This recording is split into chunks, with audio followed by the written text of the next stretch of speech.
Hello, everybody. We're gonna do the second knot of NaNoWriMo. This is gonna be a little harder because I actually don't know where I'm going with this at all. Um, I think I wrote down an idea at the bottom of the last one. Didn't I? Did. Okay. Um, what are we gonna do?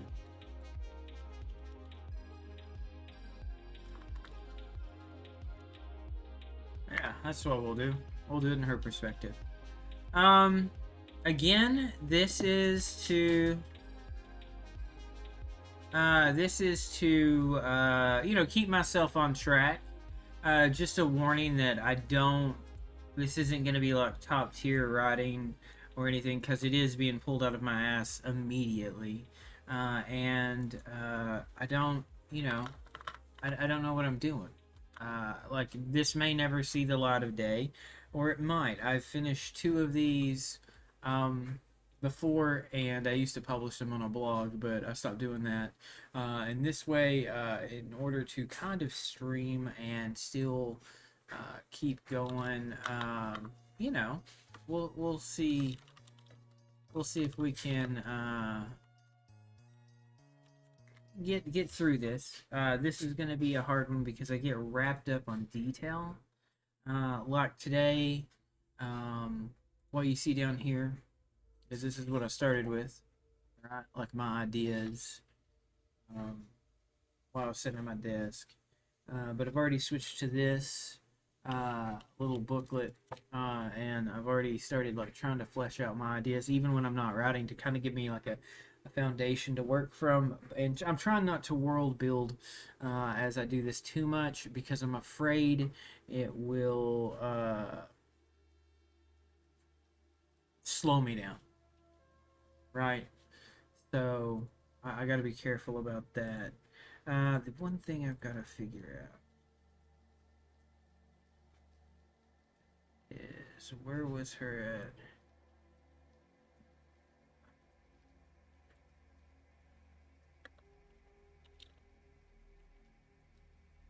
So I can remember instead of continuing to look for that name. So what's gonna happen is I'm gonna just start going. And if you pop in and you feel want to ask questions or whatever, you can. It's not yet, but I might be asking for ideas eventually. Because it's gonna come across as very stereotypical to begin with. It's already got like a Star Warsy feel. You know, this smuggler pirate guy is you know, uh, about this girl who is actually being smuggled. Anyways, so let's go. This is brought to you by Johnny Walker. Not really, but I am going to drink. Anyways, so here we.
Thanks for the subscription, Madison. It's always appreciated, you stupid bitch.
Um, it's going. I don't know about this chapter, but it's a chapter, so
Alright.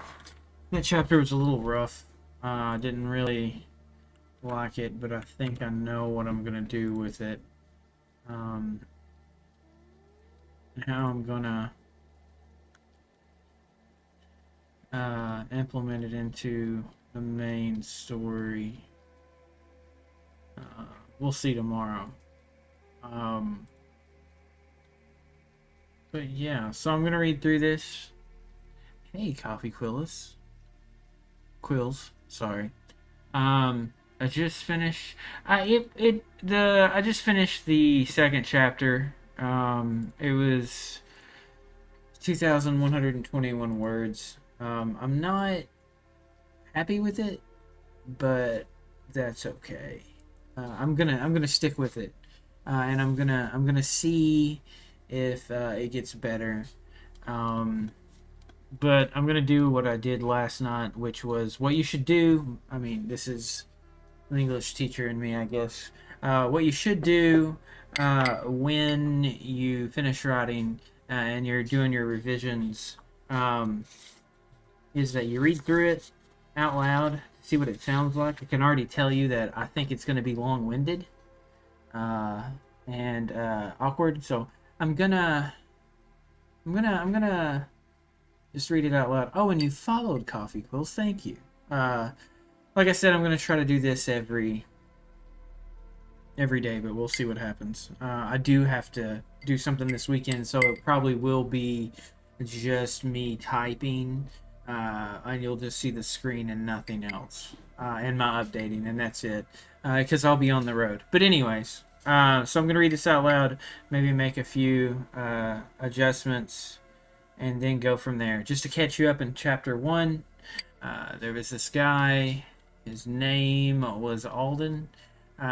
He pretty much jumps another ship in space, kills a guy. It turns out that he has kidnapped, or there is a woman named Princess Astrid Nova that he has picked up. And what I did with chapter 2 is explained how she got there. The first time Astrid had ever broken the rules that had been put in place to keep her safe, she had talked to a man from her palace window about the markets found at the center of town. Though she had access to the intergalactic information database that held most of, if not all, videos, audios, and written recordings of the worlds recognized under the Galactic Coalition, she wanted to see something beyond her 23 years of living within the marble palace of black and gold. The man had introduced himself as Rufus Dartmouth. He was a much older gentleman with a smile that reminded her of her father's. She trusted him almost immediately, and he would throw fruit at her from the market still warmed by the 2 suns. She would eat them hanging out the window and thank him for such a minor kindness that made the world for her. She had no siblings nor playmates to keep her company. Her father and mother were busy politicians and soon found that they had to sacrifice their time with her for the good of the people. They had always said, when she had complained, that their lives were owed to the people. Rufus showed up, at first, once a week. He would climb the ancient trees that had been there for generations, sit on a limb and talk to her for an hour or two. Then it escalated to twice a week. Of course, he would have to be careful because she wasn't fully left alone. Guards would walk into her room and check every single corner, under the bed and through her closet, on the hour. But they continued their talks, and she grew addicted to his stories and accent. And when she inquired where she was from, he would simply point to the sky and said, "Spacer." Out of all the people she had ever wanted to meet, a spacer was on the top of the list. He talked about being part of a crew that did a little of everything. Each of them had a place on the ship called the Void Smasher, if they did their part. When Astrid asked Rufus how he could get away with being on the surface for so long, he had shrugged, turning an oval fruit with bright orange skin over in his purple-black hands, and shrugged, saying that the captain had business that didn't require the crew for a while. Rufus was around her age. I gotta fix that because I said Rufus was older earlier. His hair was white, like all of the Yvrilians, and he kept it in a messy ponytail instead of one of the traditional braids that determined that caste. They talked for a long while one day, and both grew quiet. It was cool. It was a cool day. I don't like that. And also need to not have a minimalistic keyboard. It was cool. It was cool. And thin white clouds were skirting across the sky in wisps. Astrid was staring across the city with its magnificent black spires of metal and marble to the Cold Lock mountain range. Do you ever think of running away? Rufus asks. Every single day, she had replied without pause. But where would I run to? That's an impossible answer because places you could go are almost infinite, even with our age. He had smiled and leaned against the branch. If you ever get a chance, and I'm around, I'll talk with the captain and see what he thinks. She had laughed, imagining herself a princess standing before a captain asking a ride from her powerful and rich parents. She knew that the guards were dangerous, that the entire planet would come looking for her. Not because her parents cared, but because she was part of a long sought-after prophecy that would, if fulfilled, destroy or remake the entire universe. That was why she was kept locked away. Yes. Although her parents claimed that it was false, the depth of the universe brought a lot of unwanted attention. You tell your captain to reserve a space for me someday, she had smiled.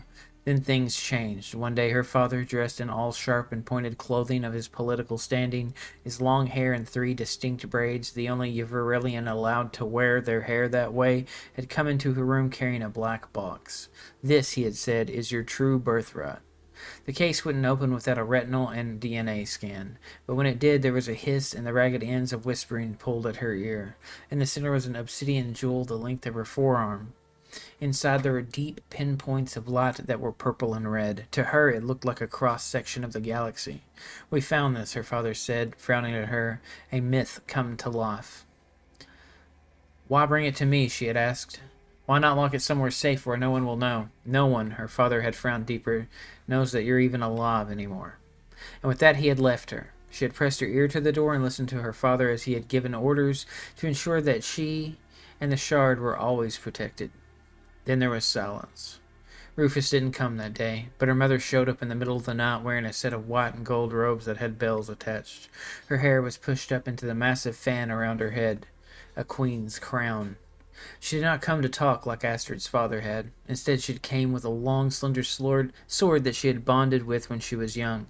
It was rare that this had happened anymore. Her mother had wielded a powerful weapon all her life against politicians and foes alike, and that night, when the deep blue moon shone through the windows, she had drawn it to kill her only daughter. Astrid had awakened to the sound of a loud gasp. Her mother was standing at the foot of her bed with the sword raised above her head with both hands. Gotta fix that. I'm just gonna do this.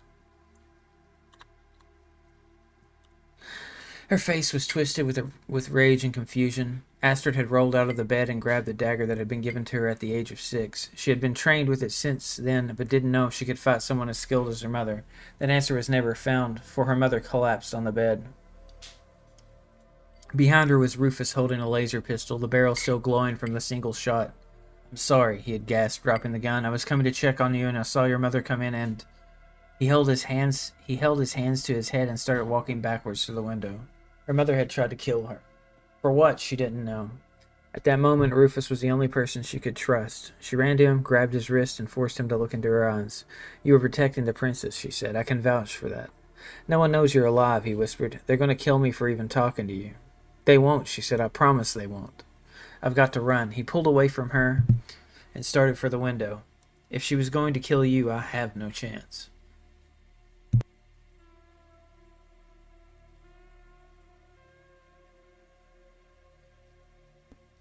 Wow. Okay. Astrid was frozen standing there watching her only friend start to climb out the window. He had been the only real contact outside the world, and now he was going to go for good. He was going for good. There was no telling when he would ever be back. And what of her father? Would he blame her for her mother's death? How would he ever be back, or how would she explain the gun? Was her father even safe? Wait, she had whispered. I'll go with you. He had stopped then and nodded quickly, told her to bring the only important things that she might need. With her mother dead in front of her, she couldn't think of anything other than leaving. She put on a set of clothes that she hoped looked normal, took a hooded cloak to cover her hair, and paused. There should have been some other emotion besides fear. She had seen so many stories where a daughter had wept at their mother's passing, but for her there was nothing because to her, her mother was nothing. Let's go, Rufus whispered, or I'm going to have to go without you. Without another thought, Astrid grabbed up the box her father had given her and the sword her mother had just tried to kill her with. With the help of Rufus, she climbed down the windows and down a collapsible metal ladder where two palace guards were lying either dead or unconscious below. There's a silent alarm that if anyone touches it, it sets it off immediately, he explained. And it's... okay. Pointing... She stood there with the two items in her hand while Rufus tapped the side of the metal ladder, and it collapsed down into a simple walking stick. With that, he guided her down the smooth white stone path of the palace, through the well-trimmed gardens and behind the barracks until they came to a small grate. She had to get onto her belly to slip into the sewer system, and he followed.